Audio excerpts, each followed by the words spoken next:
Oh, and we are seeing the starting hand of Guillaume, and he is actually opening Book of Eclipse and evenly matched, and that is a pretty strong combo against Spright strategies. But Pascal's hand is amazing as well. He is opening with the Leela, and that's not that much you want. That's all you can ask for, right? Has he got any Spright cards to go with it? I mean, that worst case brings you into your Spright engine, because you could go into Gigantic with those two here if you would like to, but that would somehow rule you out of your Live Twin engine a little bit then. So let's see where he's going, because at the moment he has no access to his Spright engine just yet. So that's the thing with those decks where you have multiple engines. Sometimes you're only going to draw into one of them or two of them, and then you just don't get access to the third, and then you're missing out on a crucial part of it. But there we see the next engine. And that is more than enough to access all of the engines. You can summon the Hugin, search for the Runick Fountain, and then after that overlay with the Leela to go into a Gigantic, special summon out the blue, the Jet. You are safe from Nibiru, then you can just safely go for something else, and you have access to the Leela Kill engine after that. Yeah. Great upside for running Spright in this event, because Nibiru is a card that a lot of people are thinking about, and if you just have a card which you want to summon, Gigantic Spright, naturally giving you protection from Nibiru, that's got to be a good feeling. Yeah, and it naturally will be summon number 4 to play around that Nibiru, especially when your opponent let you start, right?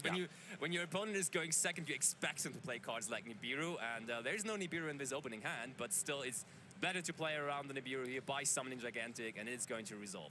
And Basti, you said earlier, there's not a lot of space for non-engine cards. However, there's also not a lot of space for engine cards in the extra deck. We are seeing only one Gigantic Spright. Wow, you're right. I just saw that in the list as well. That is very uncommon, because I saw in modern Spright builds that people tend to up the numbers of Gigantic Sprites again. They were playing triple Gigantic Spright, and they don't do that anymore. Ooh, there comes the Jet.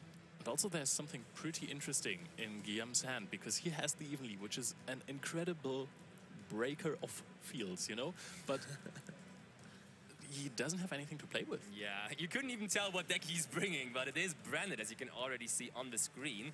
And I mean, one branded fusion for turn can solve a lot of issues there, let's be honest. And there's 101 ways to get to branded fusion. Indeed, just Aluba does it as well, for sure. Which he's also only running 2 of. Interesting decision there, for sure.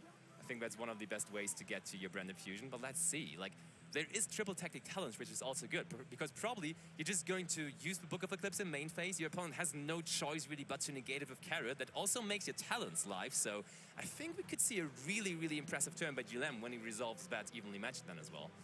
Oh, now we're going for IP in the extra monster zone, and I think that now we're going to see the Kill, and then we are going for this incredibly funny combo where you go for Kill, special summon out a Leela, go for Leela, special summon back the Kill, draw, and then go for another Kill.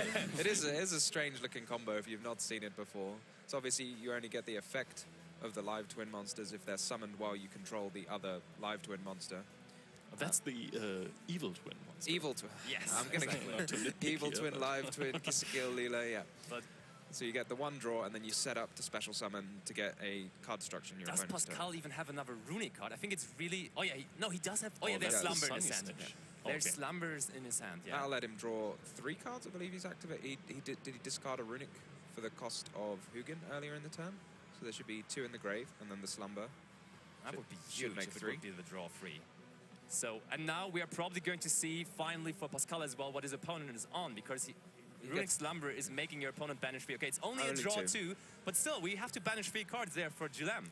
We're already resolving the Runick Fountain, but we haven't even resolved the Runick Slumber yet, because that is necessarily part of the effect to banish 3 cards there for the Runick Slumber. Hopefully our judge will catch that in a moment. It might actually be a benefit for Guillaume, because he gets, because he's not giving away anything. Well, no, but getting to banish cards, he could banish Tri-Brigade Mercuria, he could banish the Despian Tragedy. For sure, yeah. There comes Sunny Snitch now. Okay, I think, our judges have picked up on it, that Runick Slumber actually is resolving there. Yeah. I mean, Runick Slumber is not in the graveyard anymore, but for sure. I'm just checking. No, I didn't use Runick Slumber. I mean, it's not going to be... of course. But of course, all of the Runick effects, when they are resolving their usual effect, they are going to banish cards. So, this is an Ash Blossom, this is another Ash Blossom, and then there's Fusion Deployment. So the last card gives it away here. Pascal now finally knows what he's up against. He does know that fusion deployment can only be branded pretty much. Or it could be something very, very strange. Indeed, it could be. Indeed, it could be. VWXYZ. If you are the deck master that can build that deck for this tournament, go ahead, It could summon a Gate Guardian Watch monster, me try. you know, it could summon an ABC. True. I mean, that could be anything for sure. I think if you're Gillum, you're happy to see those banishes because you don't want to see Ash in this situation. Oh, there's branded loss. And I mean, let's be honest, if we can draw into branded fusion, that branded loss is insanely strong. On the other hand, do we even negate here with Carrot? Because it would be the only card. Yeah, it would be the only card that gets booked. What you want to do here is, I think, actually... Oh, well, you have the IP to get rid of the Leela on the field, which is just an extra body at this point, but I think you can just... Oh, he is negating it, though. Oh, he's negating it. Okay, to get the Leela into the graveyard. And then he can on-resolve, immediately tribute it back to get another draw. I'm interested in that because it does play into Triple Tactics talent. The thing is, IP is always going to make you play into the Triple Tactic talents, right? That's true. You're always going to resolve the IP. I mean, currently, it would force Guillaume to do something else to trigger, you know, to force out the IP. Oh, but there comes the call by the grave by Gillem. Oh. So that will deny the draw one there. Oh, and also, Leela doesn't target. I know he pointed to the Kizikil, but is there he can just summon out there comes Frost, yeah. Wouldn't you rather have? You'd rather have the Frost in the graveyard, though. Well, I suppose you can link it off for IP, so it doesn't matter. Also, you had to summon something. You have to summon something, yeah. I was wondering if it was an upside or a downside getting to summon the Kizikil Frost. And now, what do you do first? Do you go for the Triple Tactics talents first, or do you go for Battle Phase and evenly matched first? In my head, I think talents. I don't see a reason to. Probably right. That makes you plan your turn a little bit further. You know, you could use the talents in main phase 1 and then the evenly matched in the battle phase if you still want to. I don't know if you need to go for evenly matched because the outcome of the board will be the exact same. So there is no real follow-up in this situation.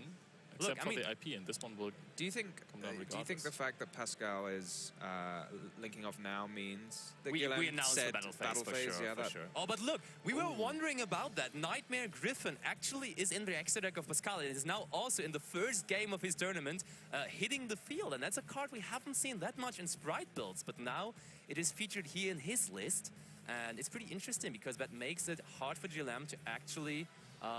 Use monster effects because he has to get into that extra monster zone there. Well, fortunately, there is an extra monster zone right above the, the Griffin. It is, but generously provided. Also we resolved it to draw a card. There comes evenly matched now in the battle phase, and we set that starter there with the Griffin, so that's another card we have to banish now. Or is it maybe the only card we keep? What do you keep? Do you keep the Fountain? Probably, yeah, we have to keep Fountain. You're right, we probably have to keep the Fountain. There are still cards to be drawn. But there's something that I would call okay, we're getting rid of the Fountain. I see, Maybe he values the Griffin's sort of passive effect enough. I mean, he can't activate Aluba if he special summons it, right? Exactly. That's true. But the thing is, if your opponent has branded fusion, he can instantly get into the extra monster zone. Oh, and there's Talons, and it's probably... Does he want to take here? I mean, he has no play if he takes. There's no use for taking it, yeah. So...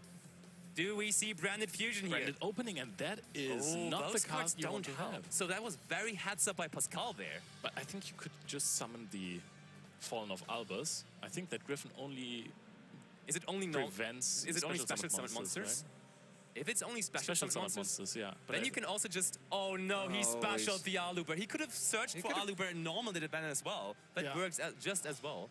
Oh yeah, that is actually true. And he could have also gone for Fallen of Albus and take away the Griffin to summon out the Mirror Jade Dragon. Yep. But this is not going to work out, yeah. Now he will have to... Just being pointed out. Even discarded the Albus. This is not looking bright here for Gillem. That plan didn't go as he planned, so it goes back over to Pascal. Pascal just nods his hand while his opponent is setting 2 cards and passing it right over to him. And now Pascal drew a lot of cards in the process of his first turn, so he is well equipped to get back into this game, even though he just got evenly matched for 4 cards. Do you think the Griffin, maybe Pascal thought the Runick cards didn't draw enough by themselves? He just thought maybe I'll draw even more cards with the co-linked Griffin? Probably, yeah. He was like, I'm safe because I'm in main phase 2, so all of the cards in my hand are already enough, so maybe the Griffin is just preventing him a little bit more, so I think it was a heads-up play by him. It was pretty smart, not gonna lie. As long as you've got the second Fountain in your deck to search out. Yeah, indeed. What I was going to say earlier is that the downside of the deck is that you are going to draw into so many cards that don't really help you with your Fountain after your board is already developed. You have a monster on board still, and now you have the Life Twins in the hand. Or he also still has a Sunny Snitch. He had to discard the Kizikir, which was okay then, but this deck gives you a lot of draw power, and as soon as you develop a board... Oh, we're passing it over! Back. So Pascal just did not have all the cards he needed, apparently. And now there is a chance... No, wait, is there something to special summon with Branded Banishment? I don't think there is, right? He has Fallen of Albus in the graveyard. But does Branded Banishment work with Fallen of Albus? No, it's one No. Despia monster or one level 8 or higher fusion monster, so that does not work for the moment. So that's just another set card being added to the back row of GLM. No, you have to banish... Oh, I see. So yeah, you can't use the Fallen of Albaz in the graveyard. Yep. Oh, but there's Runick tip, I think, for turn for Pascal Keem. That's a huge pickup for him there. Yeah. Would you compare Runick tip to Sky Striker Engage? It is pretty similar. Not gonna lie, that maybe is the modern days Sky Striker Engage. You're right. I want to say eventually it lets you draw more cards. Yeah, I was going to say true. it does basically draw one because you get the other Runick card, which will then be shuffled back with It's that in itself basically in the fountain. engage into engage, just in one card already. Just for comparison, I'm going to bring the card out. It has to happen. It's the signature card of Pascal, of course, the card that he won YCS London 2019 with. And now we're going into battle phase, so Pascal just, of course, not using any Runick cards before the battle phase because he wants to get rid of that Aluber first. But the thing is, now the Branded Banishment is live, as there is Aluber in the graveyard. Pascal is like, yep, that's fine. And what are we even fusion summoning into here? We go with the Aluber and the Nightmare Griffin. That just gives us immediate access to... Is it Albion or Lubellion we're going to summon out here? They need Fallen of Albus. You need Fallen of Albaz. Oh, for you're those, right. So it'll it just one be of the... Corridors, right? Probably Corridors. I think the Despia extra deck monsters do get points for being the hardest to pronounce. For sure they do, for sure they do. Yeah, but it is Despian Corridors and it is being summoned in the extra monster zone. Pascal quickly picks it up again. And I mean, all the Runick cards aren't really known to have like big attack points. So I don't know whether Despian Corridors is really the card you need versus that deck necessarily. Does he have... It might be just his only target. That's the thing, yeah. He only had that option there for that particular moment. It is mildly annoying to get rid of, right? Because if you destroy it, then your opponent gets to summon a branded monster from the deck. Fallen of Albus specifically, I is it think. a Fallen of Albaz monster? But did he just do that randomly? Like, did he just you can also go activate for Despia Banishment monster. at some point? And because now I just see Pascal going for plays. Yeah, I think just after the Nightmare Griffin ran over the Aluber, he was like, yeah, I now have Aluber in the graveyard, so my Branded Banishment can be activated, and that's what he just did there right away in battle phase. I can play a card, let me play a card. Yeah, I mean, he didn't get to play that many so far, so that's fair. The Nightmare Griffin, he didn't like it. Absolutely not. And After I what it did to his understand Aliber. Yep, so there comes Runick tip now. I mean, you can't play Guillaume, right? He just wants to participate in this, and I can just fully understand that. So we are searching for freezing curses. This time we are banishing one card, and it is Fallen of Albaz. And honestly, banishing Fallen of Albaz versus Branded Despia is so good, because they need that in the deck to resolve Branded Fusion. I was going to ask, is that his second? Or I does think he run that- two or three? He does run free, and I think that Okay. is the correct choice at the moment. At the moment, you gotta play free, because Kashtira is banishing cards face down from your deck, Runick is banishing cards from your deck as well, so you gotta make sure you are able to resolve Branded Fusion. And it's not a bad draw by any means. You No, can just no, normal no. summon it and use its effect to threaten your Indeed. opponent's extra deck monsters. It's a super poly with legs. Yeah, indeed it is. But your opponent can respond, which That's- makes it yeah. significantly less strong. Legs are normally useful, but in this case, I'm not sure you want the legs. So there comes another link to summon, and it looks like Pascal actually He's on. is struggling to have resources in his extra deck, right? That can be an issue when you combine multiple different engines that you don't necessarily... You can put them all in your main deck, but you do need the extra deck to support those. For sure. So I've been running this deck a lot lately on without the Runick cards though, and yes, It is a problem, right? You can easily run through, because especially like the first turn combo, you're using one Yeah. or two copies of each of the For evil sure. twins. And I mean, this is Evil Twin Kizical #2 already, so Yeah. that's also the last one he has in his extra deck. And that extra is now annoying. followed by the last copy of Evil Twin Lila in his extra deck, And so... there is no access to Gigantic Spright anymore, so you can't even extend into your Spright combo and get a Smashers to easily get rid of the monster. Now we have picked up Freezing Curses, which is also not helping you. Maybe Pascal's just hoping he'll have Runick cards to sort of close out the game in the end, Probably. even if he The runs out Runick of cards extra just deck grind monsters. so well, right? They can just work through boards so good because they are just trading 1 for 1 in theory, but then Runick Fountain just makes it an unfair trade because you are drawing cards afterwards. And you're like gradually banishing your opponent's deck. This card, however, Evil Twins Trouble Sunny, could that's a really beautiful help now, card. because this one is at 3.3 attack points. Yeah, okay, I can see it coming. Yep. This probably. is the second main phase, right? Yep, it is. So battle phase is not an issue here, but we are going for the Trouble Sunny. And it's very difficult to attack over the Despian Quertis, right? Because you can use its effect. The good thing is, I think we already saw Kurikara Divincanate in the hand of Pascal. So as soon as GLM decides to use the effect of Despia and Caritas in his opponent's turn, that Kurikara is going to be live, and then you can just tribute the Caritas, which is kind of nice. Will that trigger the effect of Caritas? How does Caritas get its effect triggered? I think Card it only effect. it has to be a card effect, and this is a tribute, so I guess this would not. Probably not, no. I think this, yeah. It's nice to play Yu-Gi-Oh! With a table judge at the table, Yeah. so they can tell you all of these things. I want to try something. So, oh, there's Super Polymerization set for Jilam, and that could be a pretty good card here because both of the monsters on the field are light monsters. So, is there the potential to see Super Poly into Garura here, maybe? It would be Mudring. Oh yeah, Mudring, you're right. Is he even running the Mudring, though? Let me check. He's not playing Mudring, I'm afraid. Then I don't think we're going to see one. Probably not. There is Runick Slumber being activated. And Pascal is reading his own card right now. I'm That's interested, always a yeah, good why indicator. it's targeting the opponent's monster. Because it can't attack that turn. Oh, then. it stops it from attacking. Yeah, okay. oh, there's the Dark Magician. The ultimate wizard in terms of attack and defense is being banished here. Which is actually quite good. Yeah, it means you don't have to send it yourself. Yep. Yeah. It helps you. But I don't know whether we're going to see GLM resolve Branded Fusion that game anymore. Because there are all the Fallen of Albazes being gone. And look, GLM looked through his extra deck. Is there the Mud Dragon? And then he realizes, no, I did not put it in. So for this particular situation that he encounters here in his first game, in the first featured match of the day, he's not going to be able to resolve Super Polymerization just there. Activating it would be beautiful here because obviously the live twin Sunny and Switch has got a Sunny and Snitch Sunny Snitch, yeah. has got a quick effect, but your opponent wouldn't be able to respond to put it in the graveyard and summon the two live twins back out. Yeah, and I mean, as we saw, Pascal is struggling to have resources in his extra deck by that point. So if you get rid of that Sunny Snitch here, I think you might even be in a spot where you have multiple turns to draw into your engine again, and that could bring you back into this game. Also, as soon as the Trouble Sunny tributes itself, there will be a Light and a Dark on the field, so... Oh, you're right. There is Kizikil and Lila coming back. I mean, it's two light monsters, right? But now you can just... Hey, wait, no, you still don't have it. Can you summon a Garura with those two, perhaps? No, it's Light and Dark.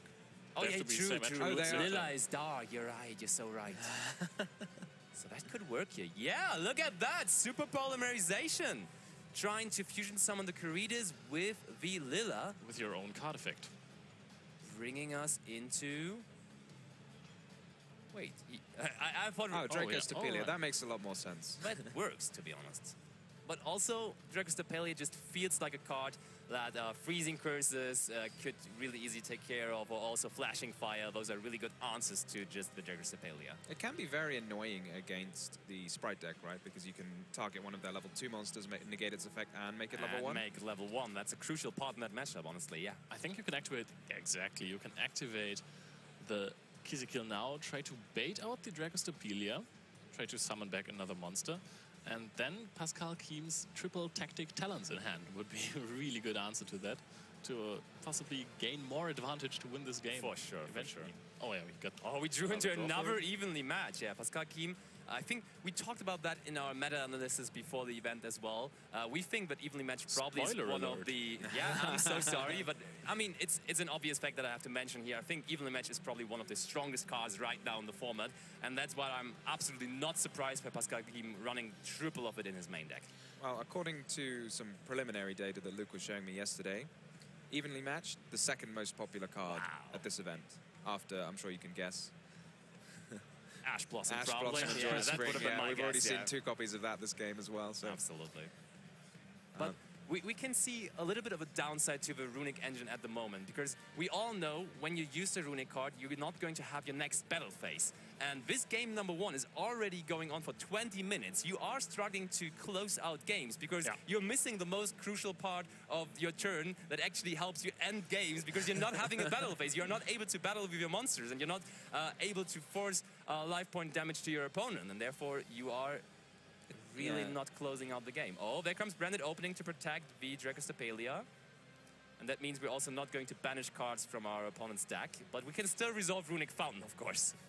The Runick cards, they're very grindy, aren't they? And you kind of hope at some point when you have 6 cards that your opponent will just say, pack it in. Yeah. You kind of rely on that, to be honest. Because if your opponent says, no, you got to finish this game, then it can take quite a while to do that. Pascal can still get rid of the Dracostapelia this turn, by the way, because he has the Trouble Sunny in the graveyard that can just banish itself and then send one of the Evil Twins from the field or from the deck. And I don't think he's playing a deck one. But you can send one of the Evil Twins from the field to the graveyard and then non-targeting send a card that GM is controlling to the graveyard. And it's nice. It's actually, most of the time you don't really want to send monsters from your field to the graveyard, but sending one of the Evil Twins can let you just summon it back again and get its effect again in your opponent's turn. Oh, we're going for... Oh yeah, I was about to say, there's no Gigantic left in the extra deck. Oh, Unchained Abomination is coming in here. That's another Link 4 that Pascal Kim has decided to play. So 2 not super popular Link 4s being played here by Pascal Kim. The Nightmare Griffin and also the Unchained Abomination we see right here. But this one I think is really, really strong with the Runick engine because you have the Flashing Fire and that's basically a pop 2 then. Yeah. Yep, and you can combine it with your Evil Twins as well. It just gives you an extra pop. Well, once per turn you get an extra pop every time you pop something. Also, the Life Twins, or the Evil Twins rather, lock you into summoning Fiends from the extra deck, and fortunately, Unchained Abomination is a pretty strong Fiend. Yeah. You think Pascal, you know, he just realized it now? He was like, aha. I mean, he was going through his extra deck for like a couple of times. That is a Fiend. This is great. Let's do that, yeah. And he has Spright Blue in his hand there, but even before summoning the Abomination, there was no chance to summon out the blue because blue needs a level or rank 2 and not a link 2. So in that scenario, that wasn't working. Oh, we are negating Dracostapelia here with Freezing Curses. And we are banishing not free so as well. interested in negating it, but just activating a Runick card. Wait, isn't... I think maybe the Unchained Abomination was destroying it in the end phase. Maybe that was... Maybe he chained that to the Unchained Abomination. Yeah, I'm pretty sure that's like what that. happened. Yeah. Oh, and Gilam picks up Super Polymerization for turn, but that's his only card in hand. And we all know it has a cost. It has to discard 1 card. So this card is not doing anything here. And it's going back over to Pascal. But he's not going down. Yeah, and he can use this in either end phase. It just says during the end phase. I want to show you guys again so you can read it as well. So that's an easy pop here. And now we actually do have a battle phase, I think. No, he used it in the end phase, right? He used the Yep. Freezing Curses in the end phase, so we're just going to wait.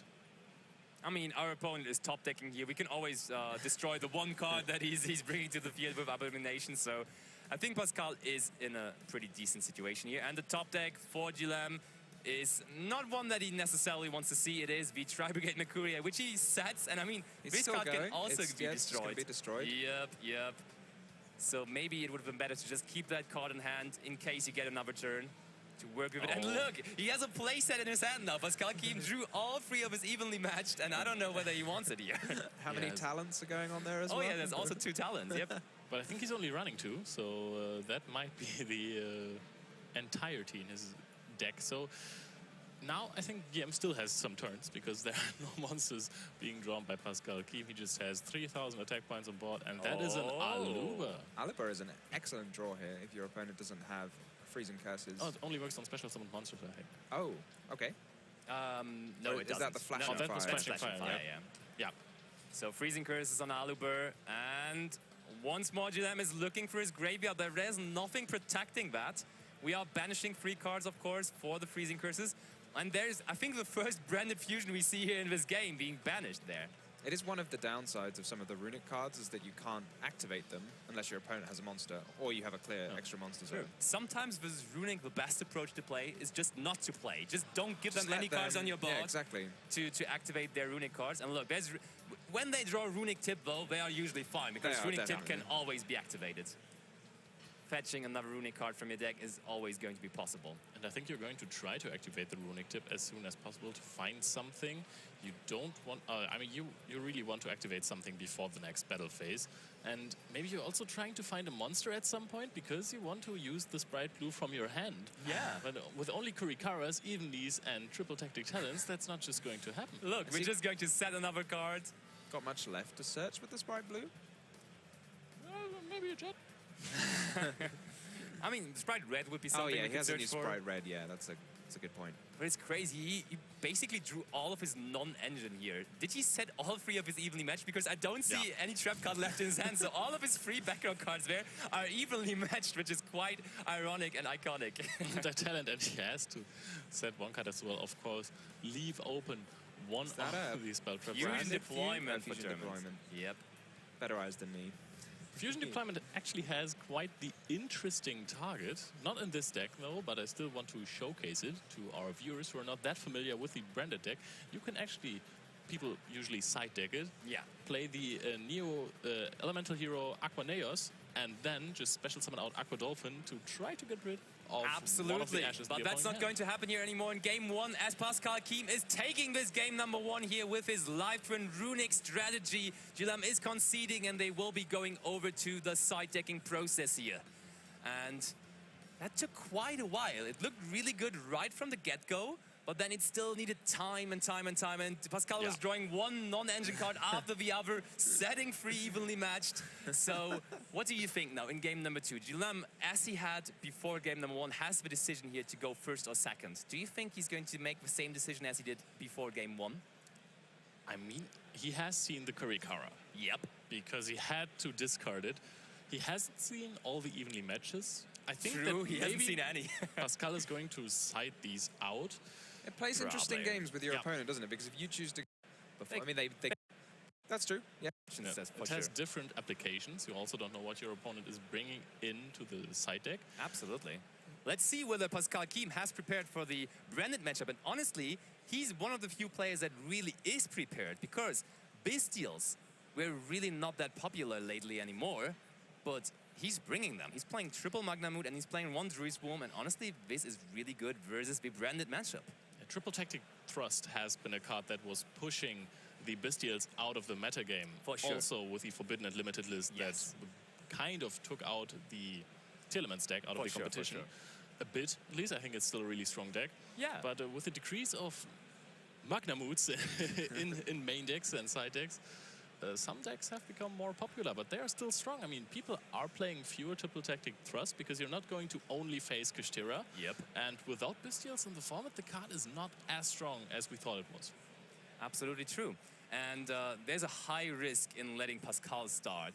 I mean, Pascal also has a decision to make now. Is he making me start or not? Because if Pascal knows that he's going first, there's 1 card that he's certainly going to bring in from his side deck. But I think I'm not going to spoil you just yet, because maybe we're going to see it later in the game and you're going to see what I'm looking at. But what I'm also looking at with the players right now is that they are ready for game number 2. So let's not waste any more time. Let's get back into the action. Let's see game number 2 here.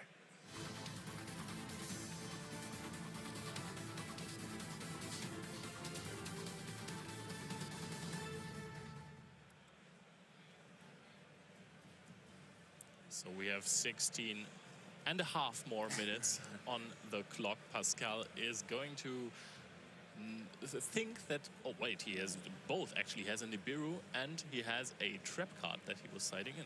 Now you can see it as well. There is the Grave of the Super Ancient Organism. So Pascal just wasn't sure, is he going to let me start or not? And honestly, even going second, this card is pretty decent. I really don't dislike the card going second as well. It's weird to side in continuous trap cards going second. The only problem and issue I have is trap cards that you have to set when going second versus Despia. They could usually be a victim of the Guardian Chimera that is just being summoned in end phase, and that is just going to destroy your back row. Oh, but looks like he made Pascal start again. Look at that. That means that Grave of the Super Ancient Organism is going to be live. It's going to be incredible. He's got the crossout designator, but I very much doubt that he has... but the one-up Harpius Faberduster is being drawn for turn there. That is insane. That's devastating. That's the only back row removal that GLM's deck is featuring. We were featuring. discussing this before the round started, right? We thought, what outs does GLM have to suit Grave of the Super Ancient Organism? And we were like, he's got the 1 Feather Duster. He's not even... said it with a tone. He was like, he has the 1 Feather Duster. Yeah, I didn't expect it to draw it, but just casually he picked it up there for turn. And he got rid of the Grave of the Super Ancient Organism, which honestly is designed to be sided in with Kashtira, because this is expected to be the most popular deck at the moment. But it's so good versus Branded as well, because Branded does not really have a way around it. Kashtira can go into their exceeds, but Branded after you resolve your branded fusion, you are pretty much left with only your So fusions. Guillem's got everything he could ask for here now, right? He's got the crossout designator to protect from Ash. If your opponent's got another hand trap, he's got the triple tactics talent. He's got the branded fusion. The most important question here is, because we have seen the Nibiru in Pascal's hand, does he have a Nibiru to cross out it?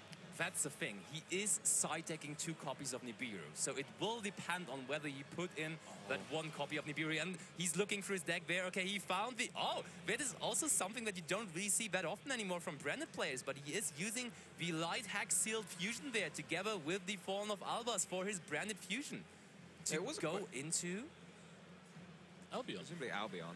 probably Albion. Yeah, there he is. And then Albion confused with itself and the Hex. The good thing Make about tribute. Albion, though, is like Albion can still attack. So I think you are probably just going to try to put up 8,000 points of damage here, right? Yeah. So I would probably try to keep the Albion on board here. Because that's like the main difference between Lubellion and Albion. Albion will still be able to attack even though it's used as effect, and Lubellion can't. And right here, you are going second versus not a whole lot on the side of Pascal. So maybe you're just trying to close that out as quickly as possible. But there is Bestial Magnamut on the side of Pascal. We were discussing it. There is actually... That's also a pretty big difference. However, The tactics talents, right? That's just going to make it easier for Guillem to end the game this turn. True. That's, oh, and he has branded in red as well. But he can't target the Hex Sealed Fusion here. We're going to use the branded in red anyways. Was the I'm pretty sure the Hex Magnamut Sealed targeting Fusion, the Hex or the Albaz? It was targeting the Hex, I'm pretty sure. Here comes Lubellion. Well, that... Yeah, that still lets Magnamut get to the field, but it... Very heads-up play summoning it in defense mode. That's what I was about to say for sure. It's very counterintuitive. Your monster's got 2,500 attack, but yeah, putting it in defense to stop yourself from being hit on the first turn by tactics talents. For sure, that was really, really good. But the beauty of tactics talents is even if you can't win the game this turn, it's got 2 other very powerful effects. For sure. You may as well look into your opponent's hand after he did nothing basically in turn 1, and then you could look into his hand and see that Nibiru, which is really, really frightening. Yeah. And yeah, maybe we just go for that. how many summons are we Yeah, on? that's what I was thinking. I was like, did I mean- Branded often do 5 summons on the first turn? Yeah, they usually do. There are some routes where you don't have to do it, but usually they do. Oh, he's using Lubellion and Albion together to go into... What is he even summoning with that? Look, he's not sure himself. He's looking for his extra deck. So He's this is- bringing out Dracostapelia here. And this will prevent you from using the Lubellion, unfortunately, as well. Because it's banished by the time it's no longer on the field, so you can't activate it. He probably had no other way to resolve the Albion anymore, right? Yeah, you That's have why to he resolve had to the use Albion if you've activated it, of course, yeah. So that's pretty unfortunate for him because it looked really good, but all his branded fusion did there, together with the branded in red that he also chained, was producing a Dracostapelia, which is honestly not that big of a threat. All it needed was 1 Magnamut. Yeah, indeed. That shows you the power of the Bestial still, and we are going for the draw 2 here. And I'm not sure if the draw 2 is the correct approach here, because at this point you have used your branded fusion, you have used the most powerful cards in your deck. Maybe it's time to look at the opposing hand and say, hey, maybe you can't play either, so I can win this in the long run. Yeah, I was thinking that was a sensible approach. Once you've seen your opponent just pass the first turn. What are you going to draw into, right? Because you are going second, you have a lot of blowout cards in your opponent's board, but you don't have really any trap cards or something. You used your defensive follow-up. to set. You used the branded in red as well already. Yeah. There's nothing in the deck anymore. But there is branded opening that he picked up for that draw. Discarding. Oh, he discards Ash Blossom. That's also quite bold here of Guillem, because that would be a card that really helps versus opponent's top decks there. Oh, and Special we're summoning going. out the Fallen of Albas. Is that... That is not legal. That's what I was about to say, yeah. It is branded opening for a reason, and Fallen of Albas is a lot of cards, or a lot of other cards are considered to be Fallen of Albas, but Fallen of Albas is not considered to be a branded card by any means. You do have to question yourself slightly when it comes to this branded deck, because some cards add branded cards, some cards add Despia cards, some cards add a card that mentions Fallen of Albaz. They like to mix it up for sure, but now we're summoning out Elliptium, and I mean, Elliptium has an on-field effect, which can increase the attack points here of Dracostapelia, but Dracostapelia would have been big enough to run over the Magnamut anyhow, so that's not really something that helps him too much here. We're setting a card, and please tell me that you're attacking with the Despia over the Magnamut as well. Because I don't think that he entered the battle phase already. No, but I mean, we for sure now, with that special summon of Adliptium, are over 5 summons, so that Nibiru would also be live. But I mean, why would you even do that before? Because now you're just going to do it in main phase 2, and you're tributing only the opponent's monsters. So that's even better, because your opponent is going to have a less stronger Nibiru token there. And I mean, you're getting rid of the Despia, right? Because that one, with the few cards that Pascal has, it's pretty huge. For sure, you're definitely going to use the Nibiru here. Interested by the set in main phase 1. True. It might be from playing too much speed duel. Yep. Yeah, that's what I was thinking, because he did that. I was like, maybe he's not attacking. I agree, yeah, that was why you were like, maybe he just won't use his battle phase because he's setting now, but... I mean, maybe in this situation it's even a smart play, because you make your opponent think that you're not going to use your battle phase, and then Pascal maybe is using the Nibiru in main phase 1 already, because you could just also go into your end phase straight from main phase 1. So setting the card there might be the correct play, to be honest. But here comes the Nibiru. I'm really happy about the Nibiru, to be honest, because you are going to search for a Bestial, and there's nothing in the opponent's graveyard so far. I mean, you could use your own Magnamut, to be fair. Yeah, you don't really have much use for it. For sure. So we are summoning the token defense position, and we are going to get another dragon in the end phase. And I think the only dragons he is playing are the Bestials, so we are going to search straight for a Bestial Druid Swarm, I would assume. Is the token bigger than the Nibiru? Yeah. In terms of defense point, it's interesting. Yeah, defense points is what Adliptium has 2k defense, and our good old Despia has 1.9. So yeah, just it is about, bigger. 900 bigger. It's interesting because you always you know the sort of relevant stat of all of the monsters, but then when you're asked what's the defense points of Ad Libitum, which is a monster that's very rarely in play. Absolutely, and I mean it definitely comes down to battle stats here, quite certainly, because we are getting closer to timeout, so this game has to be decided in the next 7.5 minutes. And therefore, Pascal definitely has to worry about getting ahead here in life points if he wants to win this match. So that Druid Worm will provide an answer to the token. For sure it does. If you just... And you can also... oh, that was huge, the Fountain Draw. Oh yeah, because you already have Runick spell cards in your hand, so you will be getting ahead here pretty decently. Can you afford to be using Runick cards now with so close to the timeout? That's a good point, though, yeah. I mean... You probably just work for your opponent's board here this turn and then try to go for it next turn. That would be my thinking there. You can try to find the troubles, the Sunny Snitch. And then if you have a life or evil twin monster on the field, every time your opponent normal or special summons a monster, you gain 200 life points and your opponent loses 200. So that is Flashing Fire being activated to special summon. Or is it? Yeah. It looks like it's special summoning a Hugin. Yep, that is Hugin. I mean, worst case, you could also always go for Moonin, which could provide you with some life points. Oh, he does have that in his side deck, so chances are he sided it in. Yep. Wait, not mistaken. No, he doesn't. No, okay, he can't go for he plays it in the extra deck already, yeah. Oh, wow, that's a very tight extra deck then. For sure. I mean, he decided to only run one gigantic Spright, so he definitely cut down on some crucial cards there. We are drawing into the Runick tip as well. Oh, what a great draw there. Because now we can also carry on to go to the back row, right? We can just search for Runick Destruction, so we can take apart the opponent's board step by step. If we want to, we could also go for Flashing Fire, because I think the card he activated at first was it Freezing Curses or was it Flashing Fire?